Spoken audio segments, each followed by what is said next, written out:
por isso que, diferente dos filhos dos homens, os filhos de Deus viviam 900 e poucos anos. Então, Adão viveu 930 anos. Matusalém. Então, Adão, Sete, Enos, Cainã, Malalahel, Jared, Enoque, Matusalém, Lameque, Noé. Essa relação aqui dos 10 primeiros patriarcas, né? Todos viveram muito. Cacetada. Enoque foi um dos poucos que só viveu 75 anos, aí 2 anjos de Javé levaram ele, voltaram, trouxeram ele de volta depois de 300 anos. Ah, é?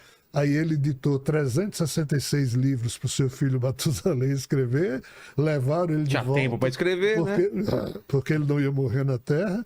Enoque foi transformado em Metatron, isso é outra história. Mas aqui nas notícias que Enoque transmitiu a Matusalém, surge a primeira notícia de rebelião de anjos. Vamos falar sobre espiritismo e Allan Kardec. Qual que é a tua visão sobre ele? Olha, Kardec foi um dos caras mais sensatos que eu conheço na história do espiritualismo mundial. Kardec foi alguém que nasceu como Rivaio aos 11 anos. Como? Rivaio, o nome dele era Hipólito Rivaio. Aos 11 anos ele foi estudar na escola mais avançada que existia, que era o Instituto de Verdun, na Suíça, de Pestalozzi. Tornou-se monitor de Pestalozzi. Pestalozzi era alguém que nasceu em família protestante, mas ele não era um protestante convicto.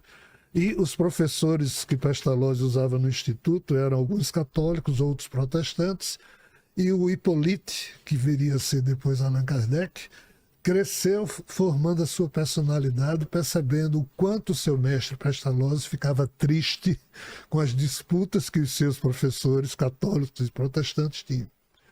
Então, quando Hipólito formou a sua personalidade, quando ele concluiu, na verdade ele não chegou a concluir, porque as guerras napoleônicas ferraram com o Instituto de Verdun, porque as famílias europeias não podiam mais mandar os alunos para lá, então o Instituto faliu, mas o professor Rivaio, que é Hipólito, aos 20 anos, tenta voltar para Paris e fundar o método pestalozziano em Paris.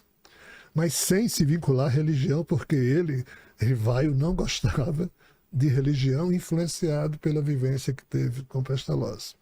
Mas 30 anos de profissão acadêmica, um belo dia, Carlos Napoleão, que é sobrinho de Napoleão Bonaparte, é eleito presidente da República, mas dá um golpe, se autoproclama imperador e obriga que todos os professores da época tinham que beijar o anel dele.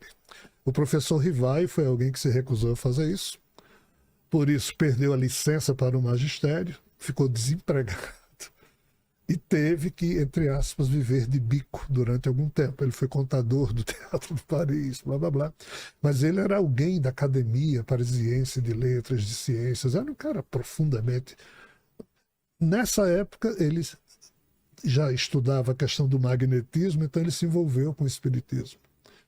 E nessas reuniões espíritas, os espíritos disseram para ele que em vidas passadas o espírito dele já havia reencarnado como um sacerdote celta chamado Allan Kardec. Então o professor Rivaio, que tinha vários livros didáticos, resolveu assumir esse pseudônimo para poder produzir os livros que viriam a compor a doutrina espírita.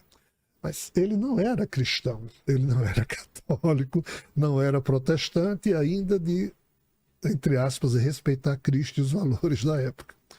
Ele, então, em 1857, ele decide reunir num só livro todas as perguntas que ele conseguiu pesquisar na época, inclusive um amigo dele, que já estudava também isso há mais tempo, deu para ele uma série de perguntas e respostas que ele também estava fazendo o mesmo trabalho semelhante ao de Rivaio. Rivaio, então, pega esses livros, pega essas perguntas, assume o pseudônimo de Allan Kardec e lança em 1857 o Livro dos Espíritos. Em 1861 ele lança o Livro dos Médiuns. Até então, isso aqui não era uma religião, era só uma doutrina espiritualista que tratava de assunto religioso sob uma ótica científica, porque o nosso amigo professor Rivaio, que se tornou Allan Kardec, era um eminente cientista da época. Só que, qual o problema? Quando houve o lançamento do Livro dos Espíritos e do Livro dos Médiuns, vários protestantes e vários católicos leram isso aqui e deixaram as religiões de origem e se tornaram espíritas. Isso aqui complicou o espiritismo, por quê? Porque essa turma queria rezar. Trouxeram os hábitos das religiões. Aí foi quando, em 1864, Kardec se viu obrigado a lançar um livro chamado O Evangelho segundo o Espiritismo. Foi quando o espiritismo, de uma tradição druídica celta, porque essa era a estratégia da espiritualidade, resgatar no mundo o velho método druide, que convidava o ser humano não a ser um devoto, mas a despertar os seus potenciais. Não só obedecer à lei, a ordens vindas, sabe-se lá de onde, mas por ele mesmo ousar criar dignidade frente à vida. Mas a partir de 1864 o espiritismo se tornou cristão, porque os primeiros espíritas eram católicos e protestantes. A partir daqui houve uma distorção, e essa distorção... sincretismo. Até hoje ela existe. Nunca que os espíritos iriam criar mais uma religião para disputar fiéis com as outras. Mas é isso que hoje o espiritismo se resume a fazer. A repetir a mesmice de sempre dos 5 livros de Kardec, só que depois médiuns maravilhosos terminaram complementando, junto com o trabalho de espíritos, tipo um Chico Xavier, um Divaldo Franco, figuras formidáveis que dedicam suas vidas ao bem. Então hoje o espiritismo é, entre aspas, um pouco de mais do mesmo, mas ainda assim tem muitas verdades e fontes maravilhosas de ensinamento para os seres humanos. Então Kardec, na minha ótica, é um pedagogo formidável que nunca se afirmou ser coisa alguma, a não ser alguém que estava reunindo as informações dispersas que os espíritos fizeram com que chegasse às suas mãos. Ele nunca se arvorou em nada. Pena que alguns outros vultos do espiritismo que terminaram surgindo querem ser mais kardecistas que o próprio Kardec, ou se esqueceram completamente do que Kardec disse, fez e deu testemunho. Para finalizar, quem foi Lúcifer e qual que é essa ideia desse mal, né? O que é o... Lúcifer. Eis outro grande mal entendido. Ele realmente existe ou não? Existe, mas não é nada disso do que a gente pensa. Qual que é a maior ideia de Lúcifer foi convencer que ele não existe? A maior... Não, isso aí vitória. seria do diabo. São coisas diferentes? São figuras distintas. O diabo, Lúcifer, o diabo não Satanás. existia até que os templários precisavam receber a culpa de alguma coisa. O Papa da época do século XIV, junto com Filipe, rei de França e de Espanha, resolveram abrir um processo e dizer que os templários estavam cultuando Baphomet, Sim. que era a grande cabeça, mas essa grande cabeça só Shokman ou Rockman, que é a grande personificação da sabedoria, só que a Igreja Católica chamou isso do diabo, porque tinha um chifre.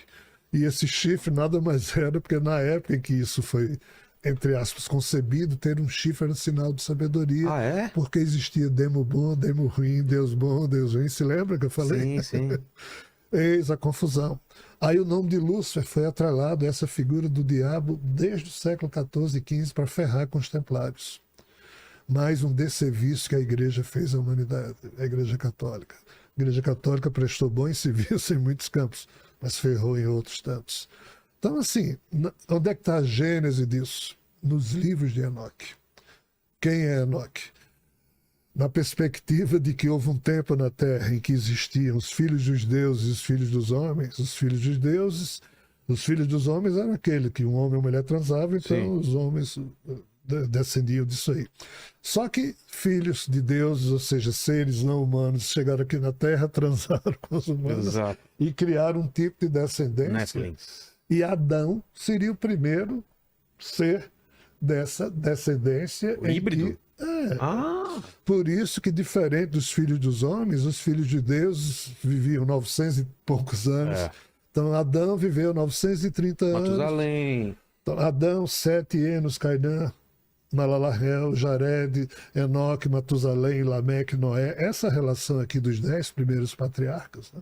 Todos viveram muito. Cacetada. Enoque foi um dos poucos que só viveu 75 anos, aí 2 anjos de Javé levaram ele, voltaram, trouxeram ele de volta depois de 300 anos.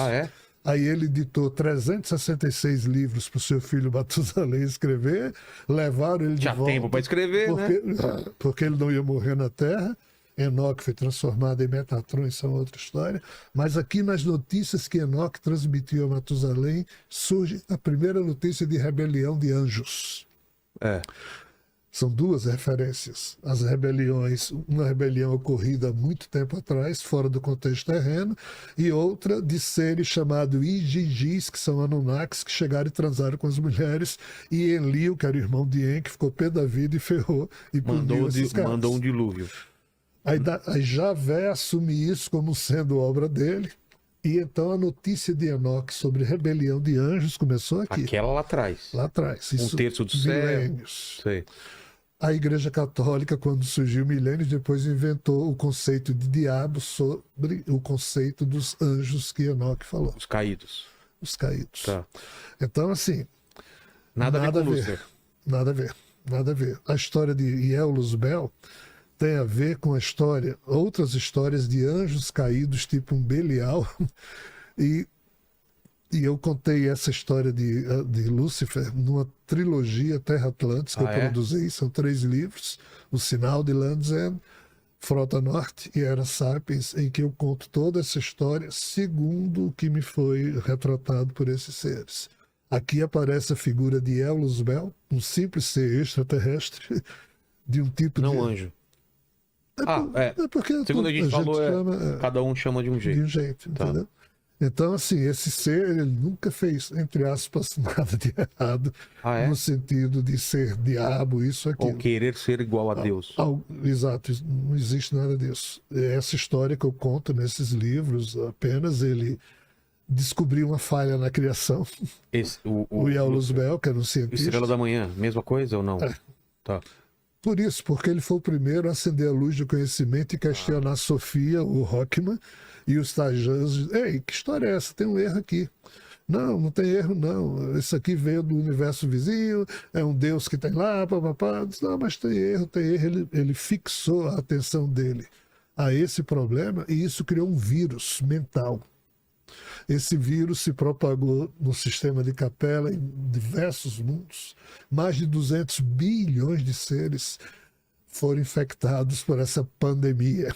Qual é o resultado disso? O resultado disso é que um problema de saúde pública se transformou num problema político quando Ielus Bel resolveu se rebelar contra a ordem estabelecida de Rockman, ou Sofia.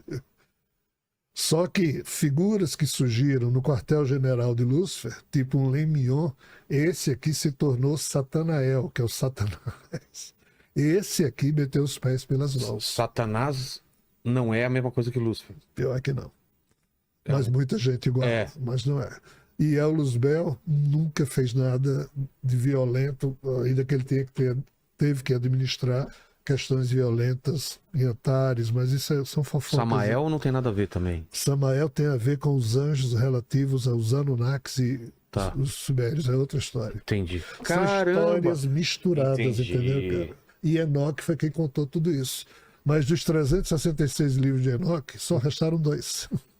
E que são apócrifos. E que são chamados de apócrifos. Na verdade, são pedaços de 2. O livro de Enoque e o livro dos segredos de Enoque, que hoje a gente tem. Mas ainda assim dá para você perceber algumas nuances disso.